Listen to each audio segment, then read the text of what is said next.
mengenai sorotan pemerintah Amerika Serikat melalui Human Rights Watch mereka yang disampaikan oleh Kementerian Luar Negeri mereka menyoroti mengenai kebijakan pemerintah Indonesia melarang keberadaan organisasi Front Pembela Islam (FPI) di akhir tahun 2020 lalu.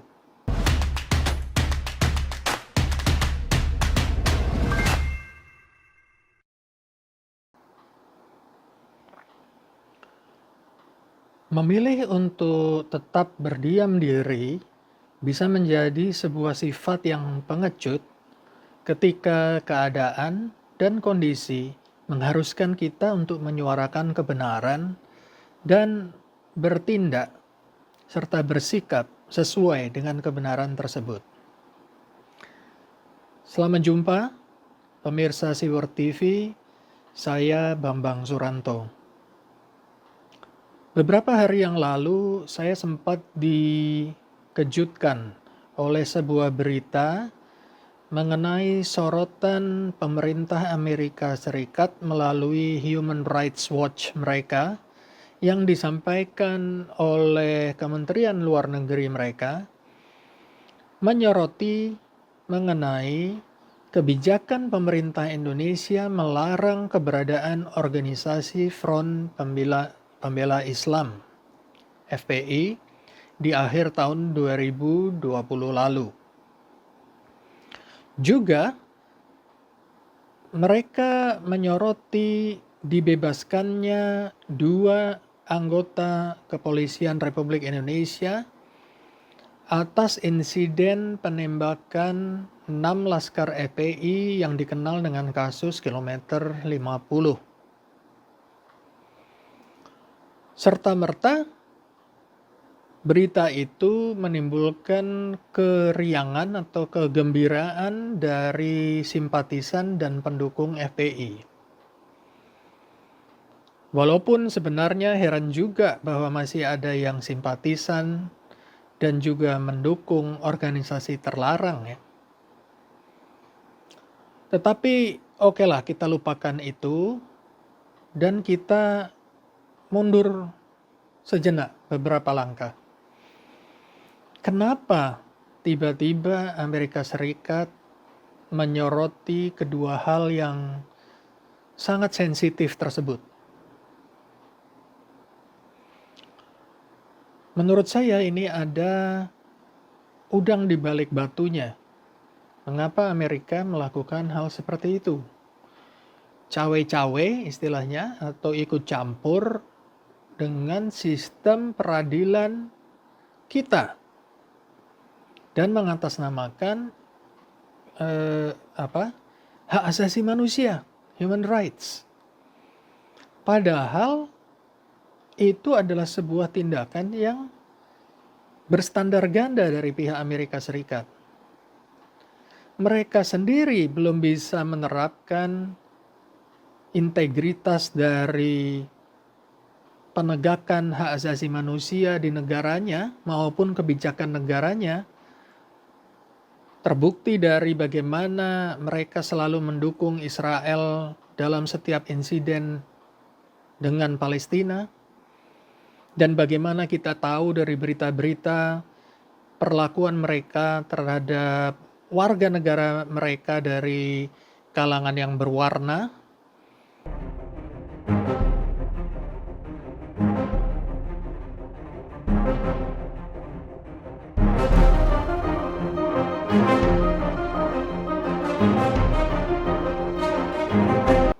Yaitu yang biasa disebut African American, keturunan Afrika, keturunan Asia, keturunan Spanyol, ya, Hispanic begitu. Dan sekarang mereka cawe-cawe ikut campur dengan kedaulatan hukum dan pengadilan di negara kita. Menurut saya ini tidak bisa dibenarkan. Bukan hanya bahwa sorotan mereka itu sendiri double standard, berstandar ganda, tetapi juga mencampuri urusan dalam negeri kita. Dan sebaiknya kita juga tidak melakukan hal yang sama gitu, memiliki standar ganda. Jika Amerika mengeluarkan suatu pendapat yang tidak setuju dengan pendapat kita teriak-teriak bahwa mereka mencampuri urusan dalam negeri kita. Tetapi jika itu kita anggap sebagai menguntungkan atau memberikan simpati terhadap perjuangan kita, lalu kita welcome gitu, kita merangkul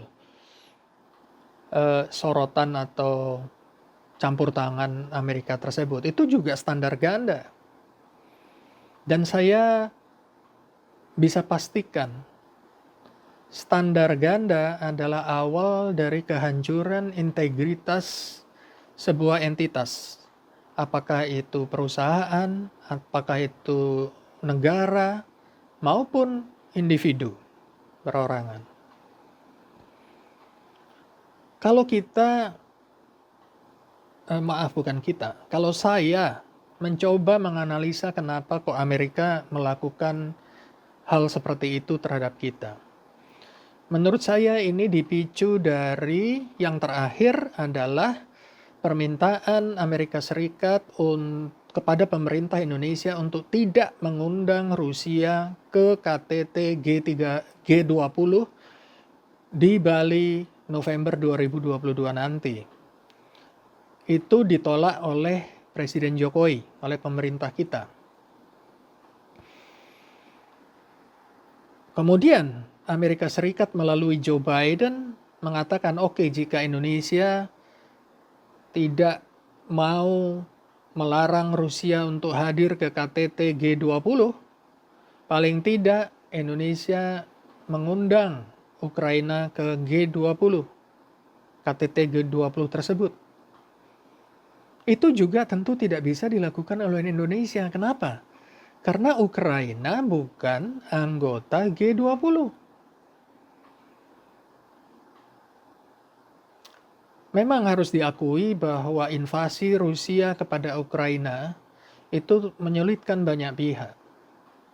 Indonesia sendiri sudah mengeluarkan pernyataan resmi yang menolak atau menyayangkan invasi Rusia ke Ukraina tersebut dan menghendaki Rusia untuk segera menghentikannya. Itu pernyataan resmi dari pemerintah Indonesia.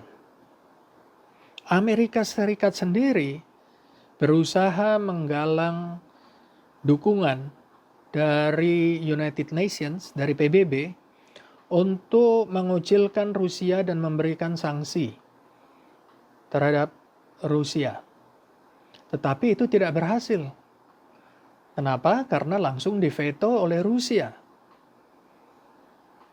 Seperti yang kita ketahui, ada 5 negara yang memiliki hak veto. Selain Amerika Serikat dan Rusia, ada Perancis, Inggris, dan China. Jadi upaya melalui PBB gagal. Terlebih, ada kenyataan bahwa belum lama China dan Rusia menandatangani kerjasama tak terbatas bilateral antara mereka. Bayangkan 2 negara besar yang memiliki hak veto di PBB menandatangani fakta kerjasama tak terbatas. Jadi makin sulit bagi Amerika Serikat untuk mengucilkan Rusia dari pergaulan internasional. Dan mungkin karena kebuntuan itu, Amerika menekan Indonesia melalui pemerintahan Jokowi untuk tidak mengundang Rusia ke KTT G20 nanti. Menurut saya ini tidak fair. Karena kalau mau mengeluarkan Rusia atau tidak mengundang Rusia dari KTT G20, tidak mengundang, ya berarti harus mengeluarkan Rusia dari keanggotaan G20. Dan itu tentu tidak harus dilakukan oleh Indonesia, bukan tanggung jawab Indonesia melakukan itu dong.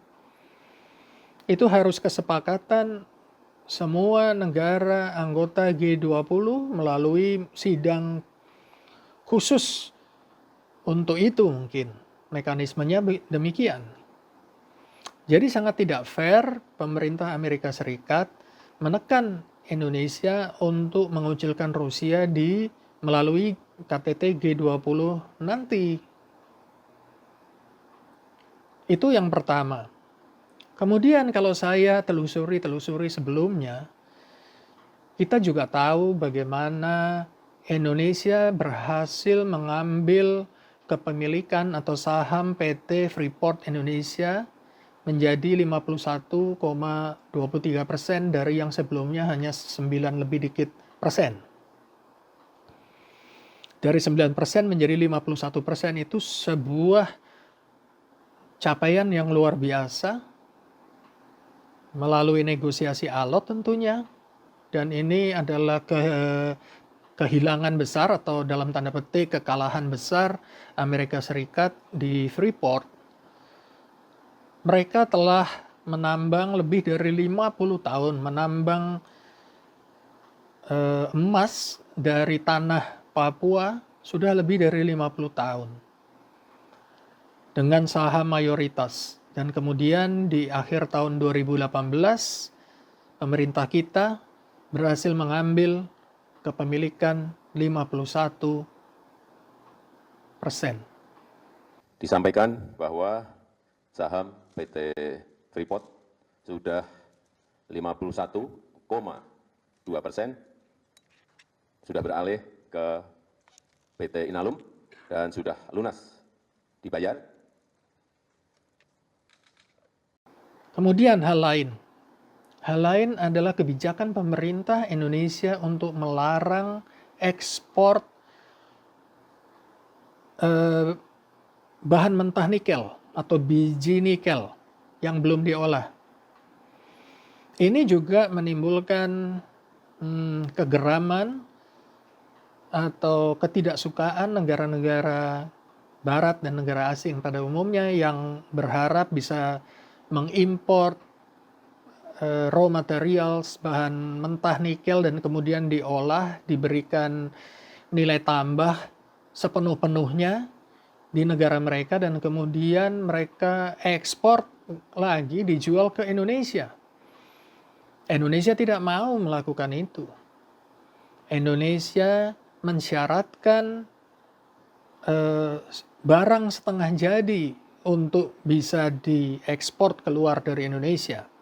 Itu sebabnya ada pembangunan smelter di mana-mana sekarang di lahan-lahan nikel, khususnya di Sulawesi. Analoginya, ibarat kata ya,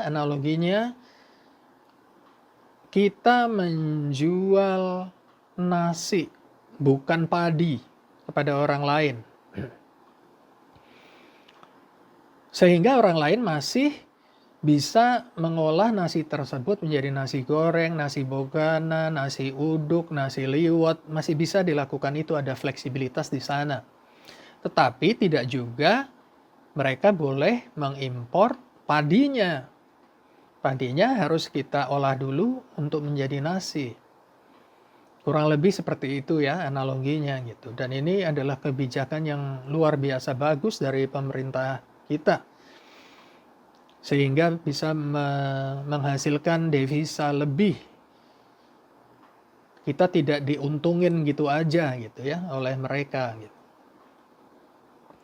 Nah, apakah hal-hal tersebut yang menyebabkan Amerika Serikat kemudian cawe-cawe atas sebetulnya hal kecil, hanya sebuah organisasi gitu ya, cawe-cawe terhadap sistem hukum di negara kita. Kita ini negara berdaulat, memiliki sistem hukum sendiri, dan semuanya itu yang diputuskan itu sudah melalui sistem peradilan yang terbuka.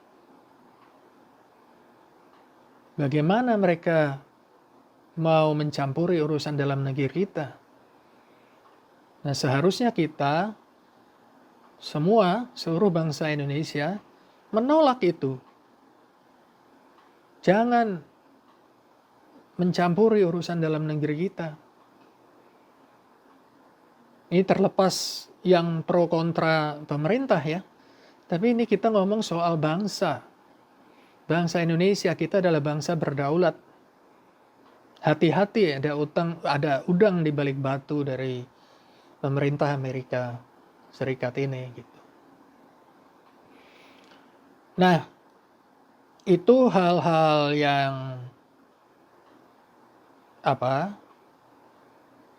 yang ingin saya angkat di tayangan kali ini, tetapi karena kita menyangkut tadi mengenai sistem peradilan dan sistem hukum di negara kita, sekalian untuk yang terakhir di tayangan ini saya mengangkat sebuah video klip yang baru saja saya terima tadi pagi yang sangat mengagetkan. Ada seseorang inisialnya A atau biasa disebut Babe A, itu dengan terang benderang dan dengan tegas mengatakan bahwa jika dia berada pada tanggal 11 April 2022 itu di depan gedung DPR dan melihat kejadian yang menimpa Bapak Ade Armando, dia akan ikut dan menurut dia akan ikut menewaskan Bapak Ade Armando. Bahkan dengan pongahnya dia mengatakan, bahkan andai kata ada pistol menodong kepala saya tetap akan lakukan itu. Membunuh Bapak Ade Armando di depan aparat kepolisian.